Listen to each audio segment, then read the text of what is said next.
Cobalah, coba.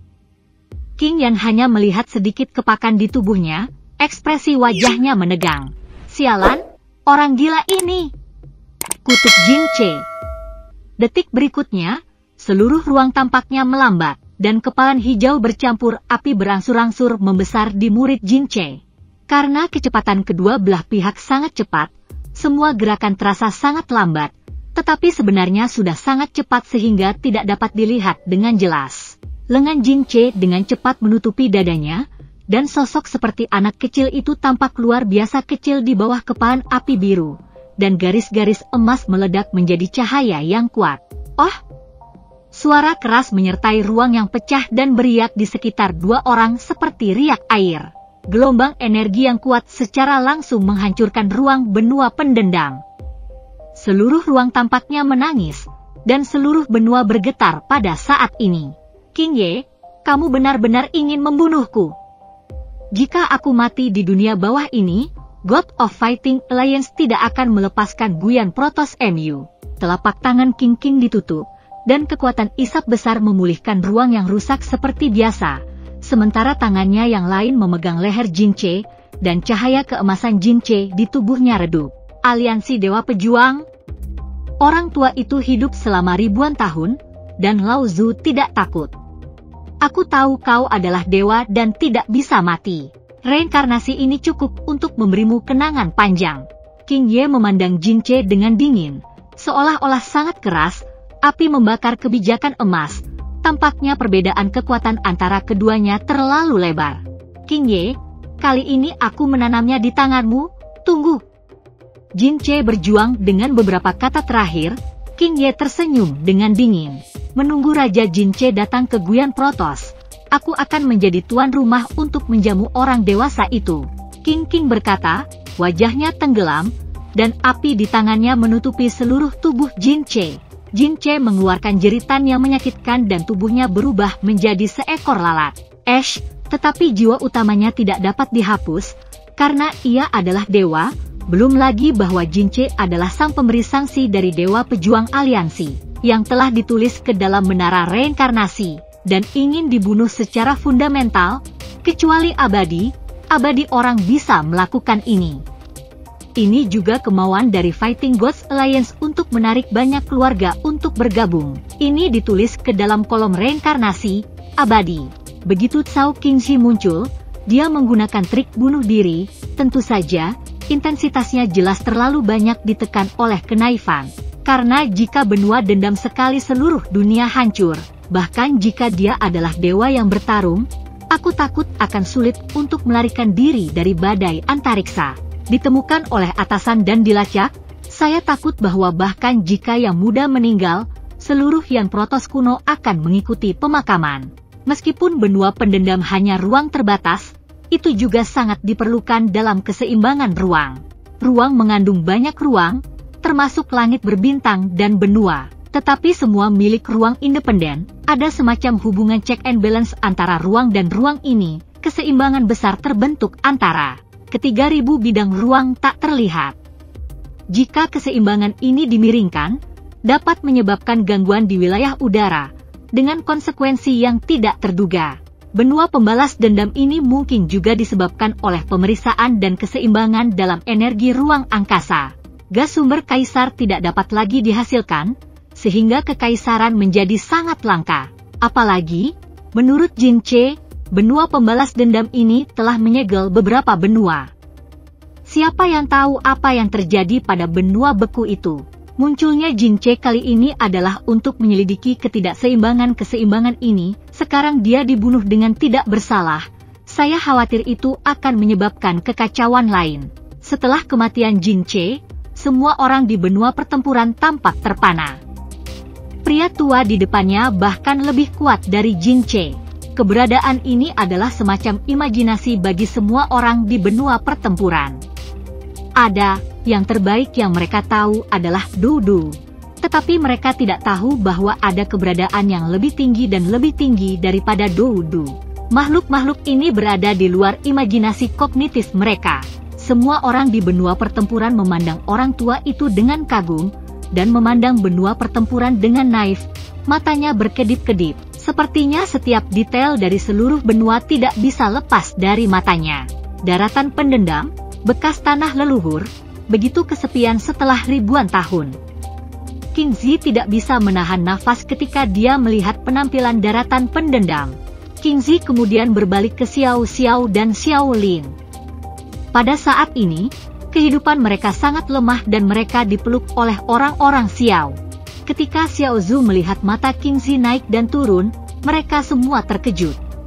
Mungkinkah dikatakan bahwa King Zi juga menginginkan untuk kehidupan Xiao Xiao dan Xiao Lin?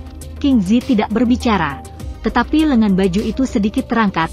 Xiao Xiao dan Xiao Lin tergantung di depannya, menjentikkan jari-jari mereka. Dua api biru memasuki mata alis, menyaksikan dua knife itu sedikit berkerut. Kerutan, ada nafas saudara laki-laki ketiga dalam darah, tetapi mengapa itu sangat lemah? Jika itu benar-benar putra dari saudara laki-laki ketiga, darahnya terlalu kurus. Anak kecil itu mengerutkan kening, berpikir, Xin Yan, Jing Lian, kalian berdua pergi dan melihat segel di sekitar ruang ini. Aku ingat bahwa ada 7 daratan dan 3 lautan di tanah leluhur, tetapi sekarang benua ke-7 ini tersisa. Kata api, ya, Bapak leluhur. Keduanya memegang tinju mereka dan berubah menjadi pelangi yang menghilang ke pinggiran langit. Dengan 2 tembakan yang belum sempurna ke alis Xiao Xiao dan Xiao Lin, vitalitas keduanya pulih dengan cepat, dan luka-luka di tubuh mereka juga pulih. Namun, setelah digeledah oleh jiwa, kedua tubuh menderita kerusakan hebat. Tidak ada tanda-tanda bangun, bahkan jika bangun, saya khawatir akan ada banyak kenangan yang hilang.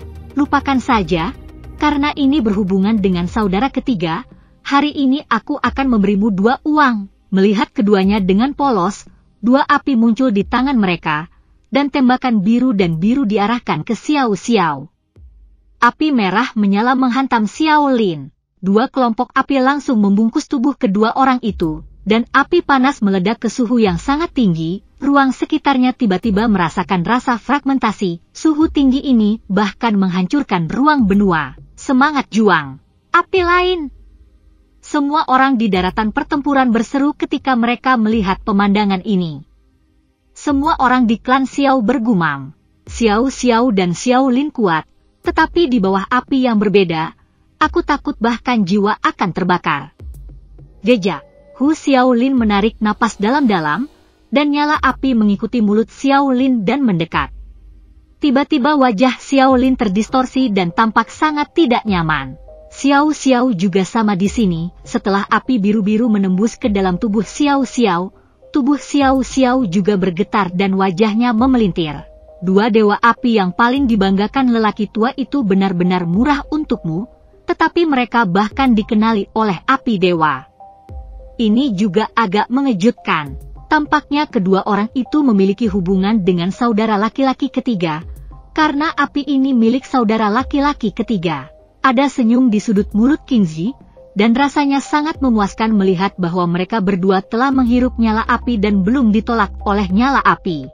Saat keduanya bernafas, api di sekitar tubuh mereka menjadi semakin sedikit, dan keduanya secara bertahap memancarkan napas yang kuat, bahkan ketika ada terobosan. Jika ada api sihir pria tua, gunakan sumber Tuhan untuk membantu kalian berdua menembus kaisar. Apakah kamu bisa berhasil tergantung pada nasib baikmu sendiri, gumam King Ling. Sentuh! Suara meredam tiba-tiba muncul dari langit daratan pendendam.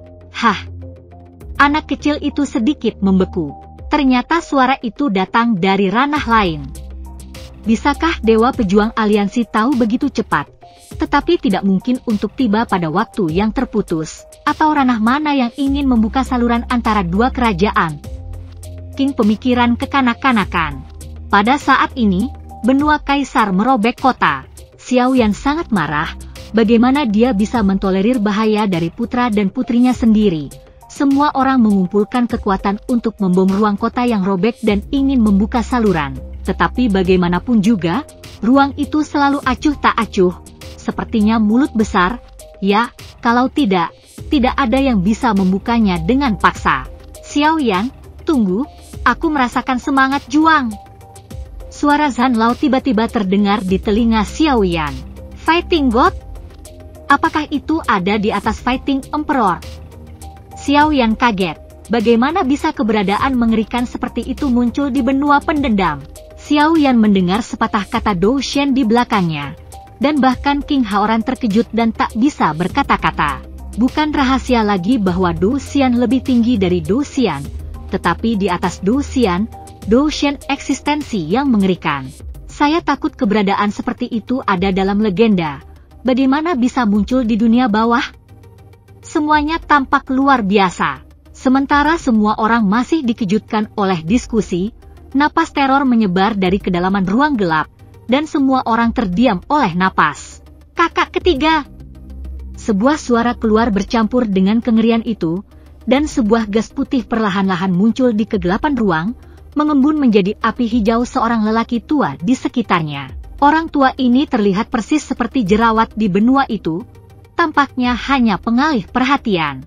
Penampilan sosok itu, Xiaoyan dan semua orang di belakangnya mendesis dengan dingin, dan mereka semua mundur. Saudara laki-laki ketiga, apakah Anda benar-benar saudara laki-laki ketiga? Suara King Yan bergetar, matanya beralih ke Xiaoyan. Saat matanya memusatkan perhatian pada Xiaoyan, Xiaoyan bergidik. Saat melihat kepolosan, ia bahkan memiliki perasaan aneh dan intim, dan ia selalu merasakan hubungan. Tiba-tiba, penguasa Xiaoyan Tianhuo Henggu terbang secara otomatis, melayang di depan Xiaoyan, kabut melayang keluar dari penguasa Tianhuo Henggu, dan aku melihat seorang lelaki tua mengenakan karung dengan kepala berwarna-warni. Itu adalah Kaisar Tuoshe kuno di Yihuo Square. Kakak ketiga? Ini benar-benar kamu, aku saudara laki-laki kedua. Saat pemuda itu melihat penampilan Kaisar kuno Tuoshi, suaranya sangat gemetar, ekspresinya sangat bersemangat, dan atmosfer yang menakutkan mengubah ruang di sekitarnya. Selama 100.000 tahun, carilah Kaisar kuno Tuoshi selama 100.000 tahun. Saudara kedua, kamu juga sudah tua. Kaisar kuno Tuoshi tersenyum sedikit ketika dia melihat kepolosan. Senyum ini telah berlalu selama berabad-abad, dan kedua bersaudara itu mencari waktu yang lama di dunia 3000 yang luas ini. Untuk waktu yang lama, kakak ketiga kamu telah jatuh? Itu semua karena kakak laki-laki kedua belum menjadi patriar awal dan tidak dapat membuka klan untuk menemukanmu. Kakak laki-laki juga hilang. King Zi berkata, menundukkan kepalanya, dia melihat Kaisar kuno Tuoshe hanya memiliki jejak jiwa yang tersisa, dan rasa sakit di hatinya sangat menyakitkan sehingga kakak lelakinya menghilang untuk hidup dan mati, yang membuat orang naif itu semakin disalahkan. Saudara kedua, tidak apa-apa, selama kehendak saya masih hidup, itu sudah cukup. Saya telah diserahkan ke masa depan 3000 alam. Saudara kedua tidak membangkitkan saya. Dunia ini tidak membutuhkan keberadaan saya lagi, sudah cukup untuk memilikinya. Kaisar kuno Tuo dia memandang ramah pada orang yang naif dengan penyesalan, dan berkata perlahan. Dan di mulut Kaisar kuno Tuoshe, tentu saja, Xiaoyan, masa depan 3000 kerajaan. Kalian bertiga bersaudara, kau dapat menjelaskan bahwa aku akan dapat membangkitkanmu dengan cara apapun. Aku juga akan dibangkitkan dengan cara apapun. Aku malu karena kau adalah kakak laki-laki tertua dan saudara kedua yang gagal merawatmu dengan baik. Shildisli mengatakan bahwa nada suaranya semakin kecil dan semakin kecil, mengingat bahwa kaisar kuno yang seperti jenius Tuoshe diasingkan ke batas bawah. 21 api yang berbeda. Pada kenyataannya, semua arwah yang diberikan oleh para penatua dewa-dewa kuno. Pada saat itu, para penatua di sidang dan Kaisar Tuoshe kuno memang jenius di Guyan Protos. Mereka hampir dianggap abadi, tetapi karena kesalahan, mereka tidak pernah ketinggalan karena dia membunuh sekutu aliansi dewa. Langkah seperti itu membuat Guyan Protos pada waktu itu menghadapi bahaya kepunahan. Dalam keputusasaan, jenius suku harus diasingkan ke alam yang lebih rendah. Tetapi itu benar-benar terjadi. Saudara kedua, Anda akan mengerti bahwa 3000 alam telah mencapai periode kepunahan, bencana ini. Diam! Tiba-tiba, sebuah suara tua keluar dari pagoda Zichen Ethereal, dan napas horor tiba-tiba mengguncang kenaifan. Suara ini berasal dari Sang Tua. Setelah mendengar suara ini, kepolosan tiba-tiba tertegun. Nafas ini membuatnya menyesap AC. Kaisar Tushe kuno sepertinya sudah tahu. Melihat ekspresi naif, Kaisar Tushe kuno tersenyum tanpa daya. Siapa pendahulunya, dan pelanggaran sering disinggung oleh generasi muda, tolong maafkan pendahulunya. Keringat dingin di dahi keluar, melihat pemandangan ini, Xiao Yan tiba-tiba terkejut.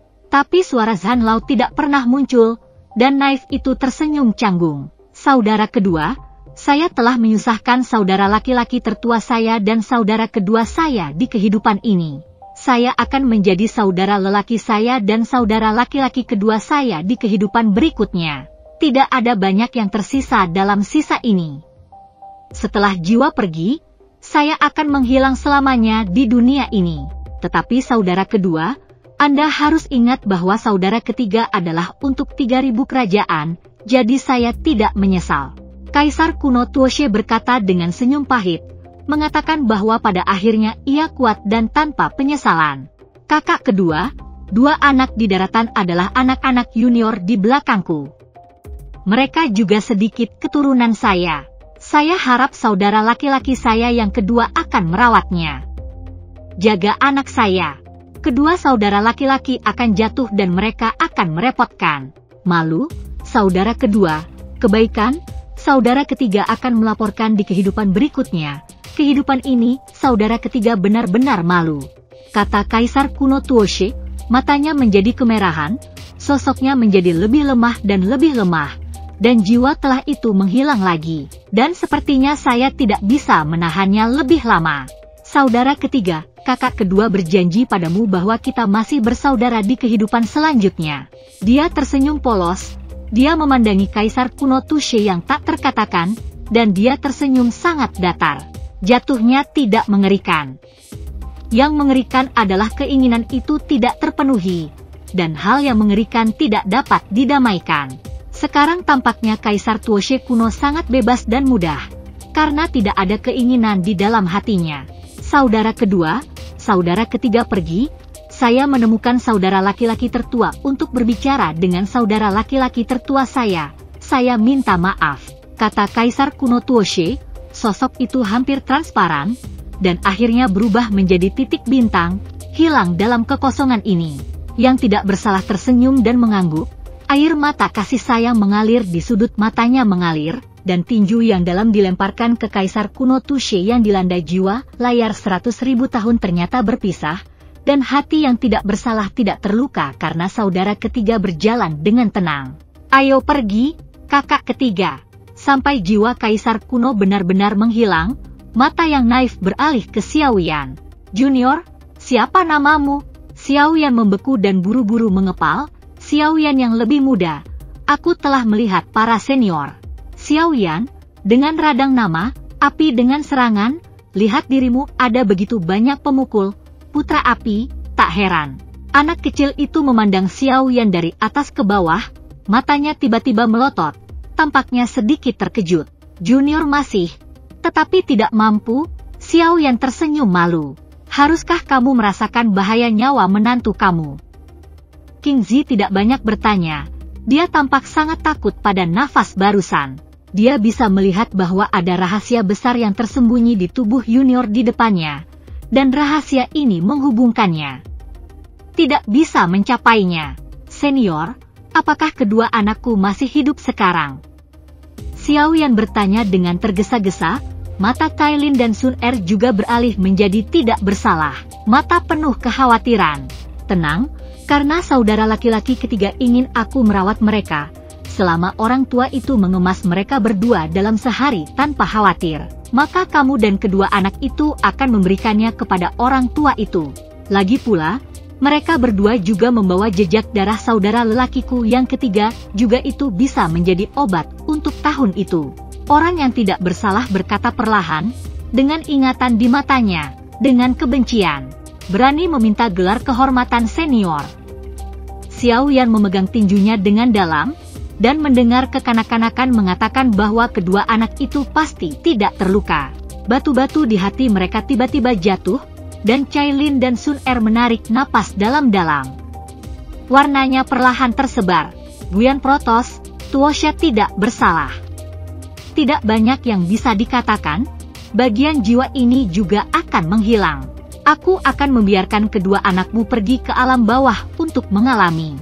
Meskipun anakmu sekarang seorang kaisar dan memiliki banyak jenis api, tapi saya yakin bahwa jika Anda tidak melipat gandakan upaya Anda dan mengandalkan talenta dari dua anak Anda kemungkinan akan melampaui ayah Anda. Jika Anda memiliki kesempatan, mungkin suatu hari Anda dapat bertemu dua anak Anda. Anda dapat yakin bahwa orang tua itu pasti akan sangat menyenangkan untuk menghibur kedua anak Anda, dan pergi. Setelah menyelesaikan kepolosan, sosok itu berubah menjadi debu. Terima kasih Senior Kingzi.